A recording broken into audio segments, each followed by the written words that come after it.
Good afternoon, Miss Spafford. How are you? Good, how are you? Good. Thank you for coming in for the second part of your nutritional consultation. This part is the physical examination. So today we're going to be looking at a lot of different physical signs that's going to give me indicators of how nutritionally stable you are, how well you're doing on your nutrition. Okay? And we know that you're not here for weight loss. I just want to make sure that you know that I know that, and I know that you're here for a gastrointestinal issue and some skin issues, and that you're not here because you are overweight. So the very first thing we're going to do is we're going to be using a bioelectrical impedance analysis scale, and it is going to tell me your weight, the traditional weight that you know, that everybody knows. It's going to give me your body fat in pounds and percentage. It's going to tell me how hydrated you are, and it's going to tell me your bone density, or your bone mass, not exactly density. Okay? So what I'm going to have you do is just slip off your shoes and go ahead and get on our device here, and I'm going to be able to notate what it tells me. And we've already plugged in your height at 6 foot 2 inches. Fantastic. Whenever you're ready, there it is, 6 feet 2 inches. Fantastic. All right. Okay, 167.2. Wonderful.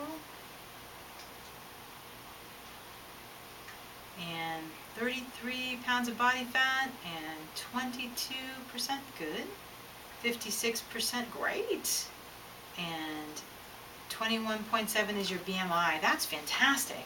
Go ahead and have a seat. Wonderful. Oh, the next thing we're going to do is a waist-hip ratio. And this gives us a good indication if you have any sort of tendency to have disease for obesity. Of course, we know you don't, but it's worth a shot to go ahead and see how great your ratio is. So go ahead and stand up for me. And the way that this is going to work is I'm going to put this tape around you, and I'm going to place it below your ribs but above your hips at your lowest part of your waist. And I'm going to have you take a breath in and make sure that this is all good. Sorry about that. Just keep holding that breath there. And go ahead and exhale for me. And when you totally exhaled, that's when I'm going to take your measurement, and that's 29 inches. Fantastic. And then I'm going to get at the largest part of your hips here, I'm going to find out how far this is, and that is about 41 inches. Fantastic. So go ahead and sit down, and the way we do it is we divide the waist by the hips, and what that gives us for you quickly is 0.71. And 0.71 is great. That's a very low risk for any kind of disease related to obesity based on your waist and hip ratio. Fantastic. Now what we're going to do is take a blood pressure reading. Now, I'm able to take a blood pressure reading because I'm also a licensed acupuncture physician, doctor of Oriental medicine, and that gives me the ability to take blood pressure and other types of tests that straight-up nutritionists probably wouldn't be able to do. So we're going to take blood pressure, and I want to explain blood pressure to you for just a second. Blood pressure consists of two numbers, a diastolic number and a systolic number. And the systolic number is the amount of pressure that the arteries are under when the heart is in contraction. And then the diastolic number is the pressure between the beats of the heart. So by taking the blood pressure, we're able to see if it's very low, you may have an adrenal issue, it's possible. Or if it's very high, then we might have to refer you out to your primary care or medical doctor because we may have an issue where you really need to seek some care in that. I doubt very much that you have a problem with your blood pressure. But if you would turn toward me and keep your feet flat on the floor, that would be great. And go ahead and extend your arms. I'm going to go ahead and do a manual blood pressure reading. I prefer manual blood pressure readings. Lots of people use digital readings nowadays, but it's not really the best way, I think, to find a blood pressure. And I may end up standing up because it's just a little bit easier for me to do that. So I just want you to keep breathing normally, and at the same time, I'll stop talking.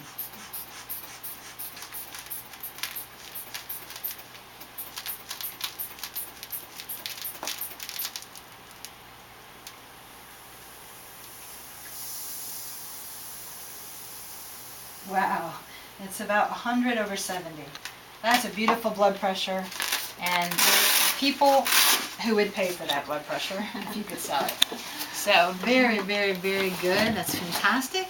And the next thing I'm going to do is I'm going to just go ahead and take your basic pulse. So you can just go ahead and extend your arm up here for me, and I'm just going to take a regular pulse where I count the beats, and I'll stop talking again.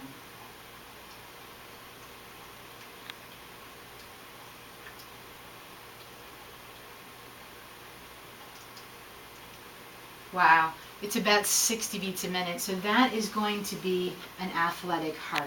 Are you an athlete? Mm-hmm. Awesome. Great. What's your sport? Tennis. Oh, tennis. That's great. I could never play tennis. I can't quite get the whole handball thing going. All right, the next thing we're going to do is take your temperature. Now, this is an ear thermometer. Kind of really helps to make it easy on us. And I think we probably are going to skip that for a second because I don't have any covers. So we're going to do that in a minute. You don't feel like you have a temperature, do you? No, I'm I going don't. to check that out. And in 1 second, I'm going to run to the other office and grab those covers. All right, so one of the other things, one of the other ways in which we can check for dehydration is through skin turgor. I'm going to ask you to just put your hand right here. Skin turgor has to do with how long the skin is going to stay up once I pinch it and pull it up a little bit. Now, I'm not going to hurt you. I'm just going to grab your skin like this and pull it up, and we're going to see how fast it, oh, pretty good. So if it were to stay up like this, I would know that you're dehydrated probably. But since it snaps right back down into place, bam, you have great hydration. As well we know, because the BIA machine said 57% hydration. That's fantastic. Okay, so we have done the scale, we've done the waist to hip, we've done a blood pressure, we've done a pulse, and we've done the skin turgor test. And now I'm going to do something that's out of Chinese medicine. This is a tongue and pulse analysis. Now in Chinese medicine, the tongue has all the organs on it. If this was a tongue, this is the tip and this is the root of the tongue, the organs are mapped out like this: heart, lung, spleen, stomach, liver, gallbladder, kidney, urinary bladder, intestines, and reproductive organs. So as we're looking at the tongue, we're looking at the shape of it, the color of it, if there's any organs, in the map of the organs, if there's any cracks or areas that are peeled from coating, or any kind of swelling on the sides or the red tip, any coating, thick, thin, what color it is, where it is, all tells me how your body's in balance or not. So I'm going to be looking at your tongue with this light, and then I'm going to take your pulses with 3 fingers, which is different from the pulse I just took. And these 3 fingers are going to assess the flow of the energy through the pathways that carry the acupuncture points and meridians. So those pathways, called meridians, qi flows through. All of those link to an organ, and I'm able to actually see the balance of your body by checking those pulses. So let me go ahead and check your tongue. And that looks perfectly wonderful, although we do see there is some issue where the large intestine is, and that may be your gastrointestinal issue. Let me just check your pulses real quick, and I'll have this one too, just lay it right there. I'm going to do it at the same time so I can get a basic idea of how they relate to one another. This is more of the Japanese technique. And again, I'm feeling a little bit of disbalance or imbalance in the large intestine pulse, which is right here.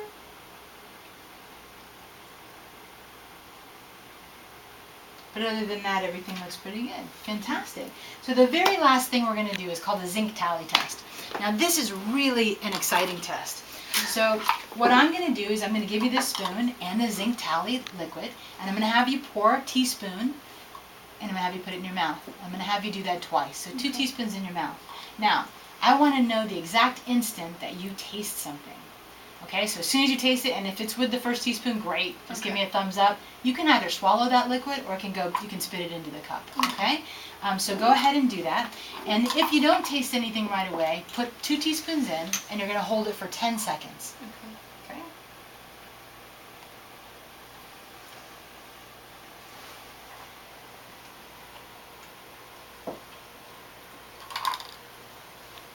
Got it. Good. So more than likely you do not have a zinc deficiency or insufficiency because you tasted that right away. So someone who would need zinc probably could go 10 seconds or more and not taste anything. So did you taste it right away with the first teaspoon? It took just a little bit. Yeah, it took about a second and a half, I think. Great. So I'll just document that. And I see that there's, your hair looks really good. Are you having any trouble with brittle hair, any kind of hair loss? Your nails, if I might see those look fantastic. Yep, everything looks good. I'm going to review all of these tests, and I'm going to look over our interview that we had earlier, and then you'll be going out and you'll make another appointment with the front office person, and she'll get you an appointment for a report of findings visit.